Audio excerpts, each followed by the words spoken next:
اے نبی، جن لوگوں کو ہم نے پہلے کتاب دی تھی وہ اس کتاب سے جو ہم نے تم پر نازل کی ہے خوش ہیں، اور مختلف گروہوں میں کچھ لوگ ایسے بھی ہیں جو اس کی بعض باتوں کو نہیں مانتے۔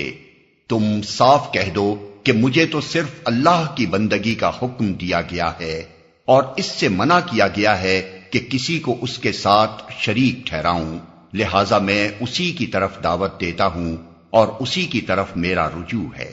اسی ہدایت کے ساتھ ہم نے یہ فرمان عربی تم پر نازل کیا ہے۔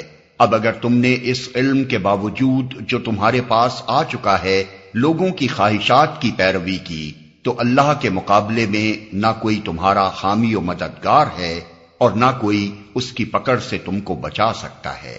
تم سے پہلے بھی ہم بہت سے رسول بھیج چکے ہیں اور ان کو ہم نے بیوی بچوں والا ہی بنایا تھا، اور کسی رسول کی بھی یہ طاقت نہ تھی کہ اللہ کے اذن کے بغیر کوئی نشانی خود لا دکھاتا۔ ہر دور کے لیے ایک کتاب ہے، اللہ جو کچھ چاہتا ہے مٹا دیتا ہے اور جس چیز کو چاہتا ہے قائم رکھتا ہے۔ ام الکتاب اسی کے پاس ہے۔